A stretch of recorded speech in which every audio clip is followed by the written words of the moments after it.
I am a child marriage survivor in the United States.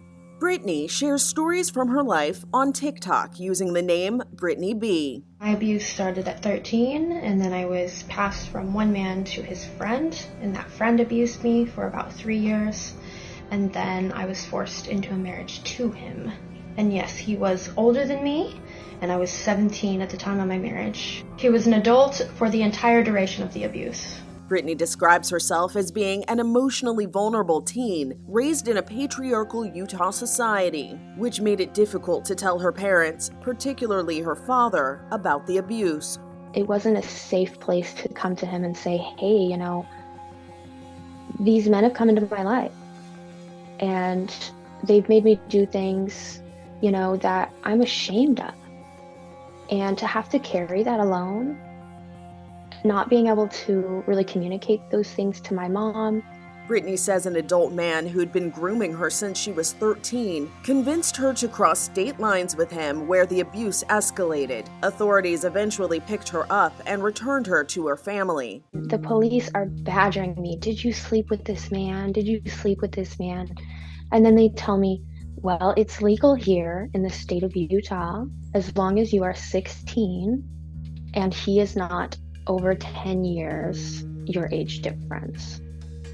So as you can see, there are many other laws in place that are not necessarily protecting children how they could be. He showed up weeks later and had a conversation with my father. They went out to dinner. They came home and they said, Brittany, you're getting married. And I couldn't believe it. Nobody asked me anything. I was just a scared 17-year-old girl who had been manipulated and groomed and abused sexually, physically, emotionally, psychologically. He started throwing his hands, and slapping and just, whatever he could to kind of reach over and hit me. And for whatever, he pulled the car door, leaned over, pulled the car door, unbuckled me, shoved me out of a moving car, and I had to walk home. And when I got back to the apartment, he had locked me out and packed a bag on the doorstep. And that was my first indication of the reality of the situation that I was in. If I were to leave, I have nowhere to go. And that was when I was 17 still. I was married off at 19 to a stranger with very little input from me. And this stranger turned out to be violent, something I learned exactly 1 week after our wedding. Frady Reese says her parents forced her into a marriage in New York as a teen. There was no honeymoon period. It was just an abusive and violent marriage from the first week. And yet, because of religious laws and social customs, I was trapped. There was really no way out for me.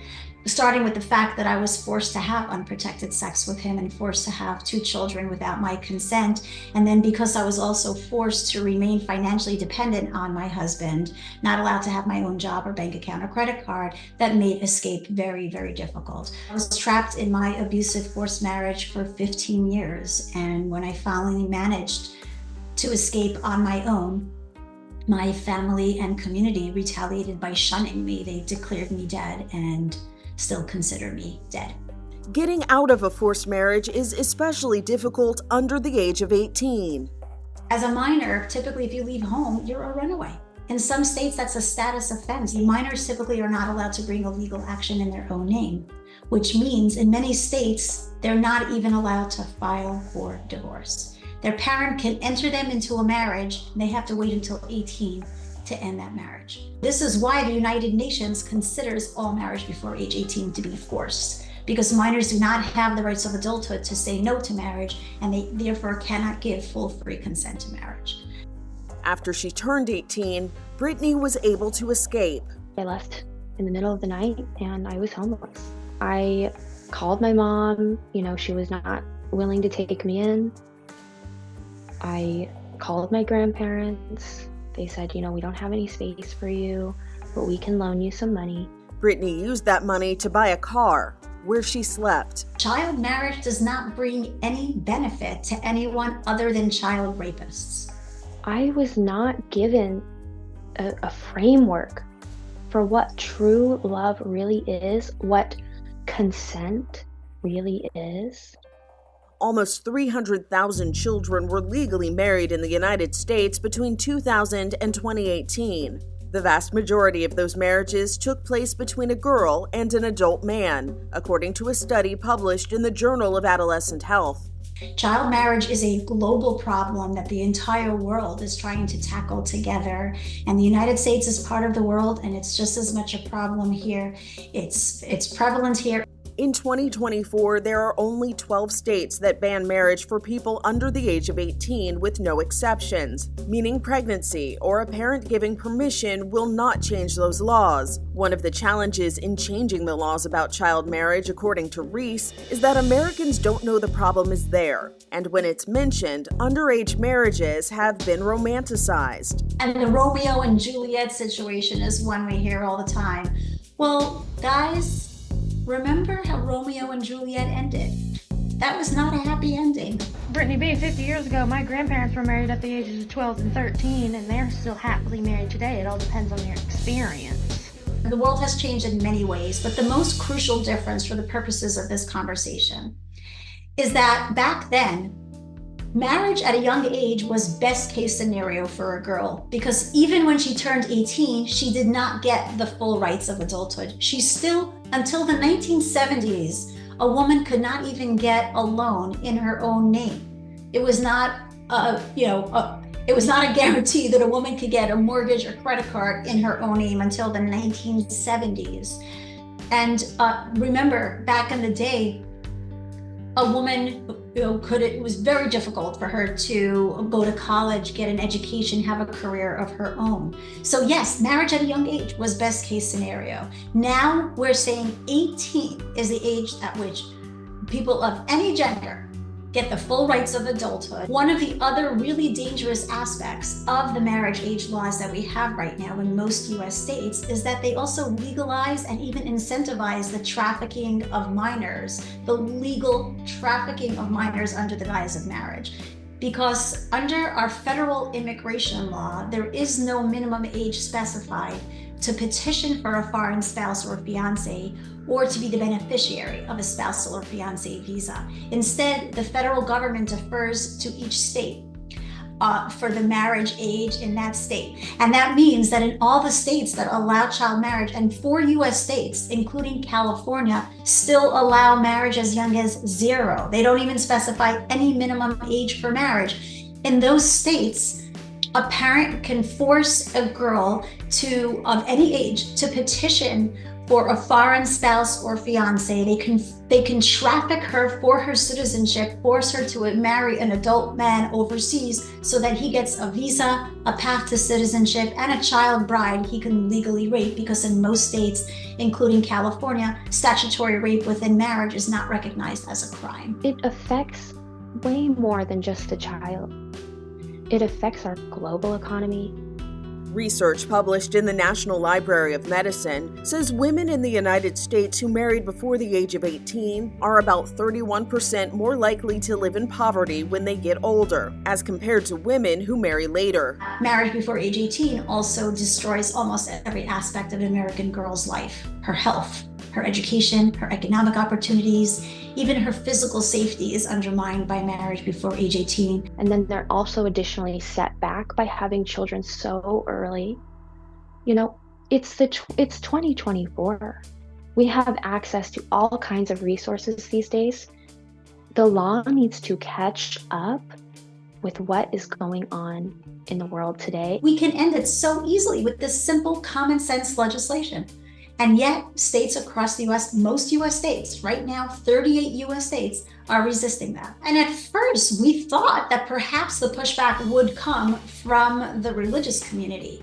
And instead, one of the wonderful things about this is that what we have found is every major religion has come out in support of making the marriage age 18 no exceptions. We have had Christian, Jewish, and Muslim faith leaders stand with us, testify with us to urge 18 no exceptions. Where we're getting the pushback that's holding up the legislation is from legislators who are assuming that their religious constituents would somehow be offended, even though that's clearly not the case. Or legislators who simply do not understand the issue and start romanticizing child marriage. Oh, it's about young love. Or legislators who are not embarrassed to say, I'm just old-fashioned. I believe if a girl gets pregnant, she has no choice but to marry, even if she was raped. As they fight to change the lives of others, daily life now looks different for these survivors. Reese created a charity dedicated to both directly helping survivors and changing legislation regarding child marriage. I founded Unchained at Last because I wanted to be there for other people escaping from that same really terrible situation. It is extraordinarily healing and empowering and very emotional to be able to be there for people who are experiencing what I experienced. And when I went through it, there was no one for me to turn to. Now a fitness instructor, Brittany has used triathlons to bring attention to forced and underage marriages in the United States. I said, I'm going to run, swim, and bike 3,000 miles to raise awareness about child marriage. I'm a survivor of child marriage. I want to do everything that I can to end this human rights abuse. I'm raising my voice, and it is incredible how many women and men have come to me and said, thank you so much for sharing your story. I am not in a place where I'm able to do what you're doing. That fuels me, and that's exactly why I carry my flag to each race. And I have conversations with people. Child marriage is still legal in the United States. I have a wonderful life now. I'm a homeowner. I just got out of the military. I have a little one. She's 4.5. I look at that little girl, my daughter, and I'm devastated by how I was treated. I see her little body and her little heart, and I can't imagine treating her the way that I was treated as a child. She motivates me. Their hope is that other girls will not have to endure underage or forced marriage like they did. I absolutely believe that within my lifetime, we can end child marriage in the United States. And I am going to swim, bike, and run and continue to tell my story as loud as I can, because these kids deserve to be protected. For Inside Edition Digital, I'm TC Newman.